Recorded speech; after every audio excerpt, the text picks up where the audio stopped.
Hey everybody, this is Grace. In this video, I want to talk about something that's been on my mind for a long while, and probably since I was young, a kid, maybe even. And yesterday, something came up that led me to go in this direction and search for this again. Okay, I think again. And this is about Christians. I'm going to mention Christianity, Christians, Bible, God, all of these, and then some. So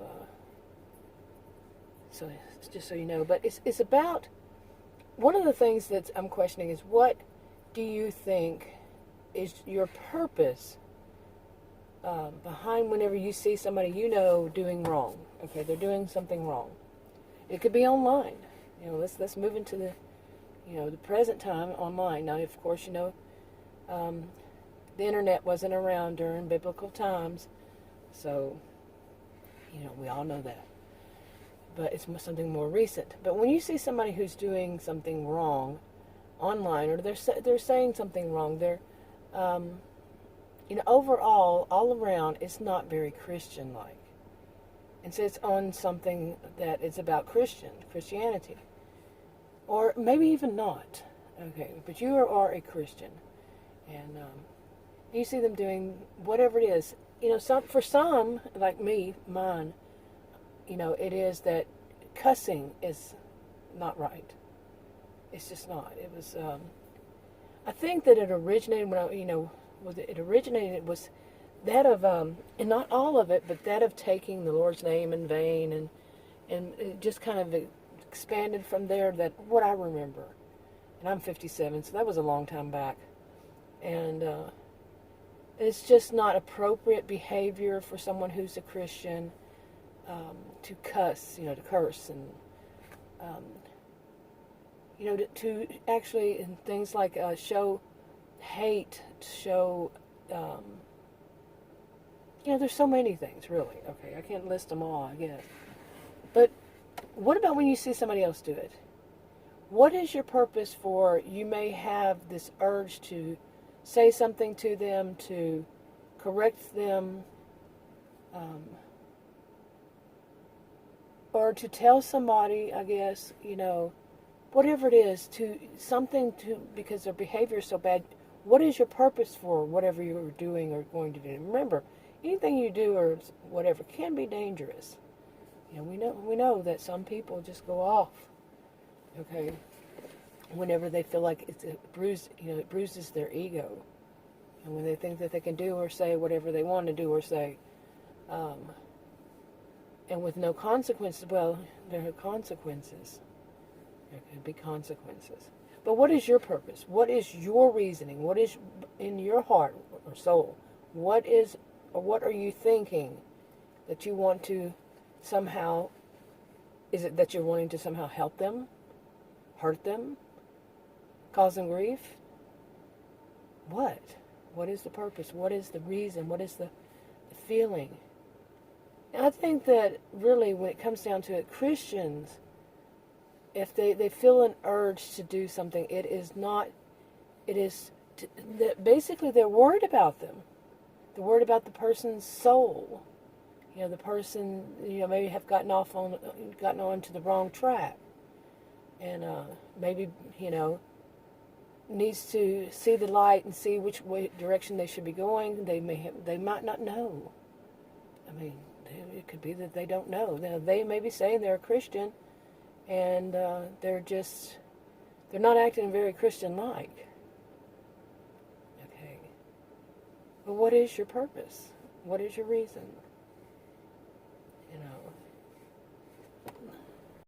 Now, so it says somebody had asked a question about something else, and it caused me to go in this direction and look up, what about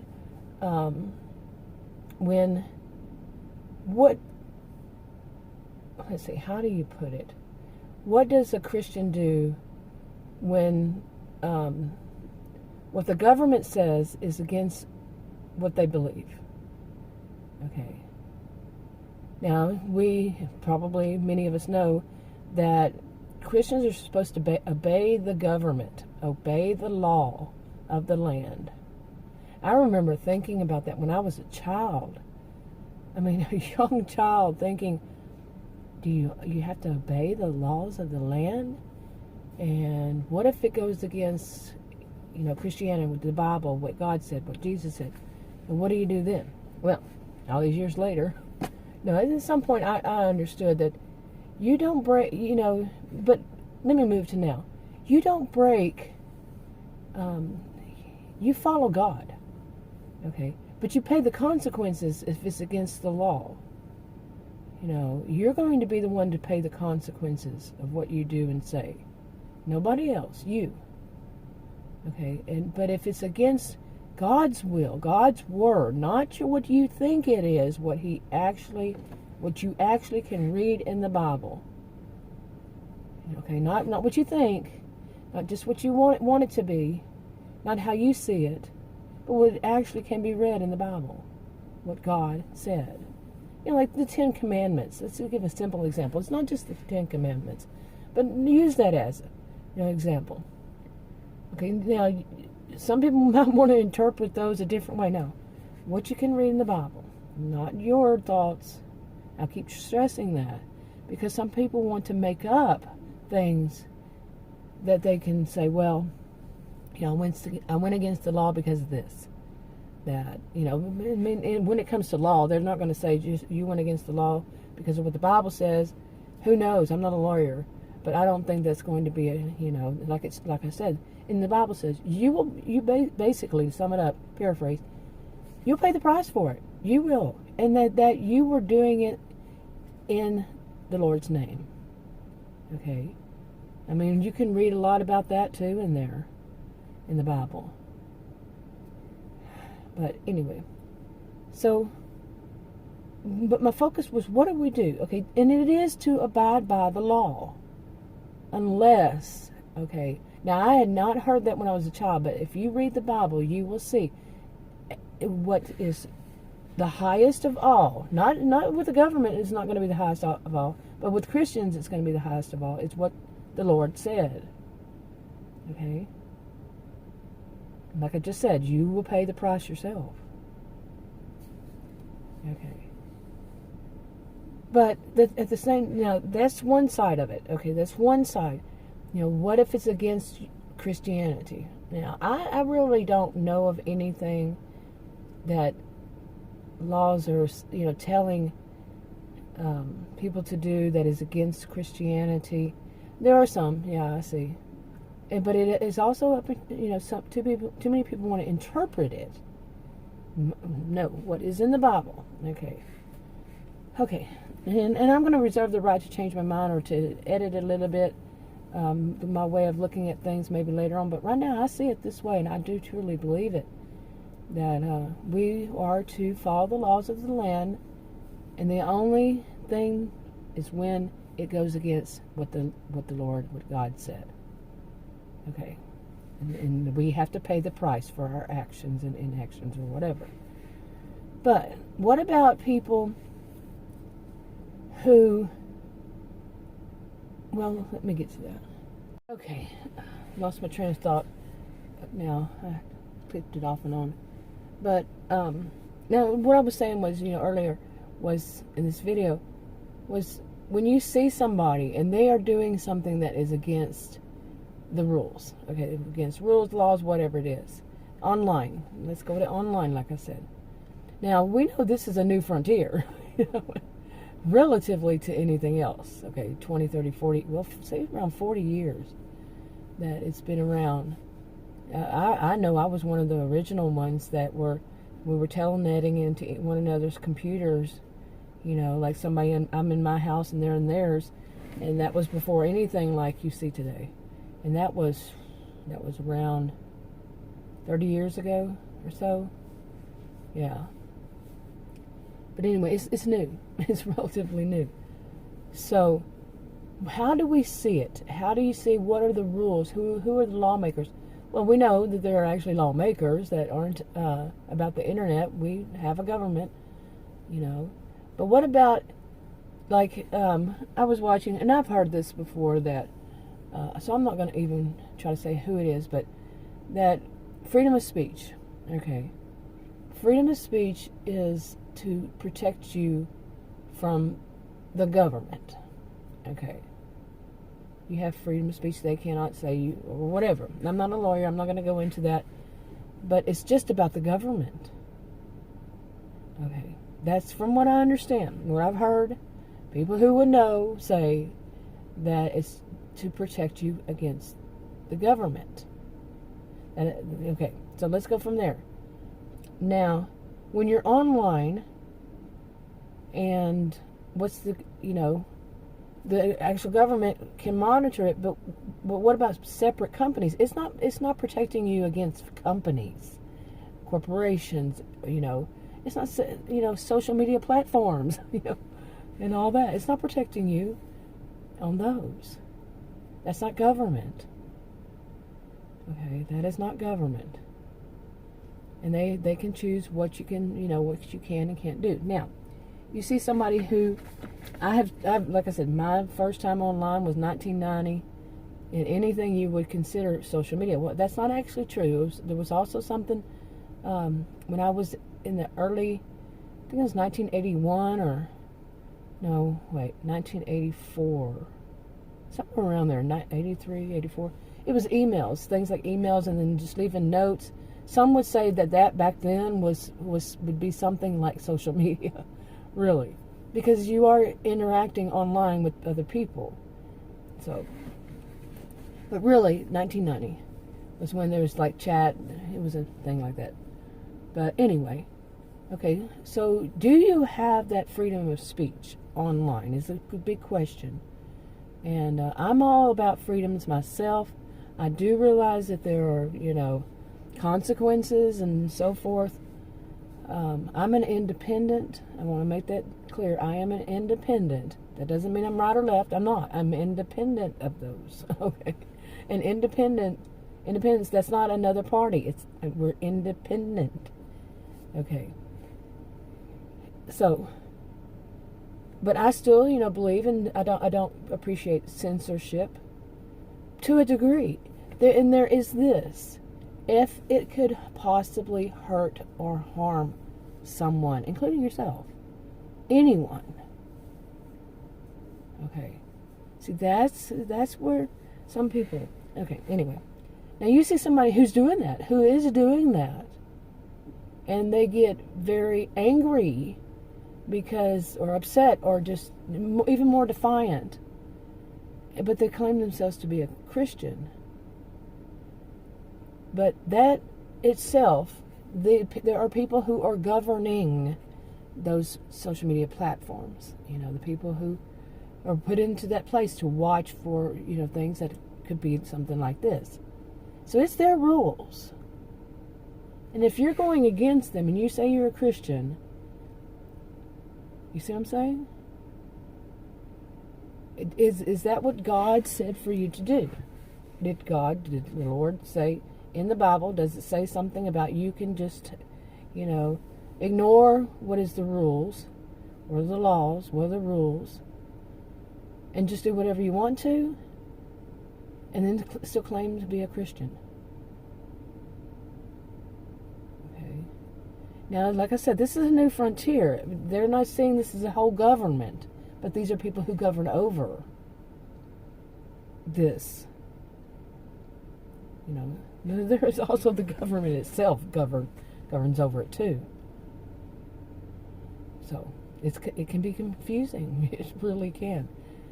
But when you see somebody do this, when you see somebody take, and this is not just something I've seen recently. I have seen this, like I said, way back. Way back when people were back then. I mean, I remember hearing so many different things way back then. Just people questioning a lot of things, and I don't know. No, just move forward. Now, you see somebody doing something really bad online, giving really bad information. I'm going to skip to this.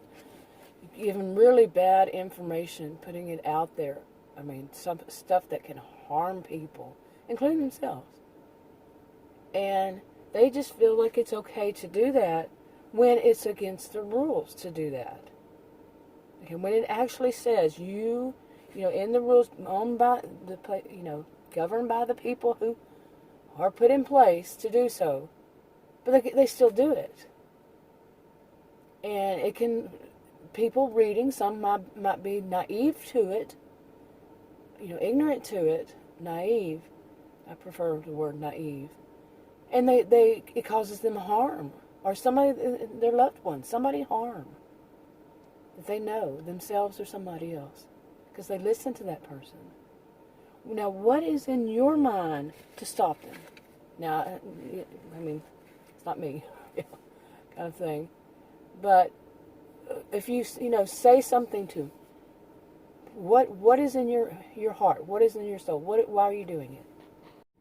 To me, it would be being worried about that person. To say something, to try to, offer little. Now you're claiming to be Christian, but or yet you're doing this that could possibly harm other people. And you're doing something against what the rules state. And the people who are governing over state this. And it doesn't say in the Bible that you can do that. Okay. So. Now, what extreme? I mean, some people take it to extreme. I'm not a person who takes it to an extreme. I'm not, nobody's perfect. I'm well aware of nobody's perfect. But I will say something. For people to think, to have the arrogance, to have it could be, not just arrogance, but a lot of things, like people who claim that they know better than the scientists, these types. The people who are narcissistic, all of that. Now, we know it's not going to be us who cures anybody. We're not, actually in the Bible it says God is the only person who can do this. But at the same time, for some people, it's that they never had any guiding light. They never had anybody say hello. You know what the Bible says about that? This is here, read this and that. And then maybe, and they may have just gotten off track. We're not going to save anybody. We're not going to, we're not the ones that are going to, change their souls totally. But we can give them a little direction. Okay, and say, true Christians aren't going to do this. Read the Bible, it says this. Now, see, I can say this, but, but there's a question in my mind of who should and who shouldn't. Because remember, judge not, And is it judgment or is it helping someone? What is the purpose? You see, that's, to me, what is so important is the purpose. Is it to be looked at as a know-it-all? Or is it to shame that person, to act like you're better than that person? No, that should not be should not be the case. It's that, to me, it's that you're worried about the person's heart, the person's soul, the person's, maybe you think, okay, they just might have gotten off track just a little bit. I'm not perfect. I can be wrong too. And to know that, to really know you can be perfect. You cannot be perfect. You're not perfect. You're going to make mistakes. I'm well aware of that. I'm well aware of it. I can tell you that a big chunk of my life is anytime I had in my mind passed judgment on somebody for what they've done, it comes up in my life not long after that where I am tested on it like it says in the Bible. Okay, I am tested on that. Measured by that same yardstick. And there are times when I had said, well, maybe a little bit, yeah, I can see it. So I got to straighten that out. It's a lifetime thing for anybody, I believe. That they have to learn. Okay, if I'm going to judge somebody, I'm going to judge myself on that same thing. That same thing. Okay. Yeah, I'm kind of going with the flow here, but I haven't had my morning caffeine and I haven't had breakfast yet, so all around. But yeah, when you see somebody online doing that, and I had made videos. I've made videos for years, actually. But I made a video and put it on one channel that I don't even remember which video it was, but it was basically saying that I am on this some would call it spiritual journey, but I had mentioned on there that I had registered as a minister. I had to take some tests, but it was online back when I was 43. I'm 57 now. And I just never used it. I was using it to do counseling. My degrees are in psychology and sociology, and I studied to become a counselor for women, actually. Women who were just ending and getting out of a bad relationship and before they started a new one. That kind of sums it up. It was a lot more than that. But yeah, I registered as a minister, and at this point in my life, I started thinking, why didn't I pursue that? And I am not a type of person who can quote you know, anything from the Bible, you know, a chapter, verse, and all that. I'm not that good, except for 2 Timothy 3. That is one I will say, you know, for anybody who's dealt with anybody who's really bad, that's a good one to read. But there's also this thing. When you take something out of context, you know, you're just reading that one thing. It's like this man had told me years ago. I worked with, well, I was 50 or 51. And he was a very religious guy. He had been in the military and was way high up there. And he and I worked together. And he was telling me, you know, how you have to go back and forth. And he basically, you know, saying that you know, like, you just can't take it out of context. Well, I've known this. You can't take anything out of context and just say, I'm going to pull this one verse out and say that's the whole answer to everything. Really, you shouldn't. Really, reading the whole Bible and knowing when to go back and forth. But one of the things I have found is online, you can search for certain questions. You know, what does the Bible say about this or that? Now, I cannot say that every website that's going to come up is right, but they usually leave you know, chapter, verse, okay, book, chapter, verse, and what is it, book, chapter, verse, anyway, you can go look it up yourself in your own Bible, okay, your own handheld Bible, not a computer one that's actually, you know, bound Bible, paper Bible. And so you can look those up yourself. Okay, somebody's calling me. Okay, I'm really going with the flow today, huh? But yeah, you know, I found that to be very helpful. And you can also look at more than one website. But sometimes when it comes to the way they interpret it, yeah, that's where I go, I don't know. You know, I'm an independent thinker. I'm an independent.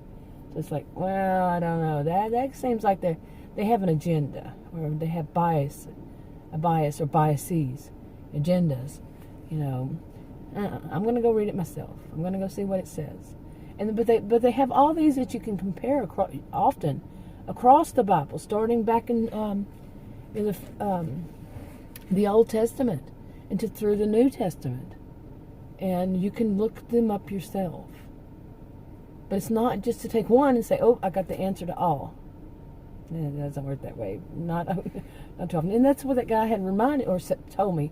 I don't think I'd ever thought of it in those terms, you know, so the way he put it. But and that's like on this topic about the government, you know, obeying the government. It says, you know, you can go through them and they'll say you have to obey the laws of the land. And then you will see, you know, when you see more of them, different chapters, verse, and all that, you will see that it says, God, do God's will. Follow God's laws first. But you do have to pay the consequences if the actual law says no. Okay. And that's not, like I said again, I'm going to repeat this part. It's not up to your interpretation, your, you know, you're finding something you want to find so you can twist it around and all that. It's the actual words that are in the Bible, not what you think it should be, but what's in the Bible for Christians. You know, and I'm not sure if it's for other ones. I don't know all other ones. I don't know enough about them to even speak of them. So this is my view on it, and I'm sure other people have different views. You know, we're not all taught the same way, but what I can actually see in the Bible is what I'm going to follow. So, and like I said, what is your real purpose for worrying about somebody else? All right, wrapping this up. Talk to you on another video.